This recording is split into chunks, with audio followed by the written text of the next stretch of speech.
for a selfie. Charley obliged and made sure to say something positive to everyone who approached, like, "I like your earrings, Chemo," or "Thank you for your Instagram post, Malu." She knew how much a kind word from your favourite star could mean. Of course, wherever Charley went, George was sure to follow, usually with his camera in hand. He perched in the corner of the foyer, filming at just the right distance to capture everything without making Charley's fans feel intimidated. As the queue came to an end, Sam appeared at Charley's shoulder. "Don't forget we've got that interview with Radio KCAC for the US tour," he said. "We can do it backstage." "Oh yes," exclaimed Charley. "I nearly forgot." Although she had already posed with everyone who wanted a photo, there were still a few fans lingering in the foyer to catch one last glimpse of her. Charley Parker, the girl who had recently rocketed to stardom. "Thanks, everyone," Charley smiled. "I hope to see you all again." As the group smiled and waved, one lone voice cut through. "Thank you for coming to Amsterdam. It seems you made quite a splash." There were laughs all round. "That was quick," Charley said to George with a grin. "Turns out you do understand the internet." George Carling focused his camera on his best friend and zoomed in a little. Charley had returned to the backstage couch and was perched over Sam's battered old phone, which was wedged between the bananas and the trail mix. Sam always insisted Charley's phone interviews be conducted on speakerphone so he could hear everything that was said.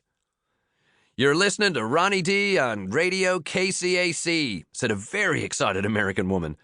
"And I'm joined live from Amsterdam by the one and only Charley P." "Hello," said Charley. "So, for our listeners who don't know, how did you become so famous so quickly, Charley?" Charley flashed her eyes to George. Not only did he know the answer, he was the answer. "Well," she began, "it all started when my friend George filmed me singing in our classroom one day and posted the video online." George had first spotted Charley Parker across the schoolyard of Rokesbourne High School.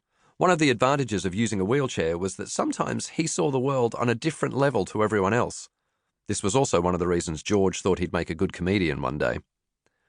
While all other heads were turned towards the football rocketing across the concrete or the tennis ball flying through the air, George saw Charley. She was the new girl, dark-haired, already with a purple streak, and wearing Doc Martens, sitting on her own and singing to herself. She didn't seem to realize anyone was watching her and probably thought that no one cared anyway. George cared, and he saw, and he listened. And one day, George had an idea. "Oh my God!" crowed Ronnie D from KCAC. "You guys sing in the classroom? English schools sound like so much fun. Do you know Harry Potter?" No, I think he goes to a different school," answered Charley, catching George's eye and grinning. "And I wasn't actually singing during a lesson. I just happened to be eating lunch in the classroom that day." George could still picture the whole scene in his mind. The day had been particularly blustery, and the wind had whipped up the students' energy like a mini tornado, which was why George had decided to have lunch in Miss Fairbairn's classroom. Being susceptible to other people's energy was another asset he thought would make him a good comedian. When Charley had walked into the classroom, belting out a song George had never heard before, he hadn't been sure if she'd even noticed him, but he'd started filming anyway. "Heart thief," Charley had sung. "You're nothing but a heart thief." Right, I'll be honest, at this point, as the author, not telling the story, I have to tell you Charley sings way better than I do, like way better. But anyway, I'll get back to the story. George had been entranced by Charley's voice and presence. She'd seemed to become a totally different person when she sang. He had wondered who'd inspired the lyrics and made a mental note to never get on this girl's bad side. "Did you know he was filming you?" asked Ronnie D. "I had a feeling he might be," Charley grinned, remembering the moment she'd caught George's reflection in the cracked window of Miss Fairbairn's classroom. "Did you get all that?"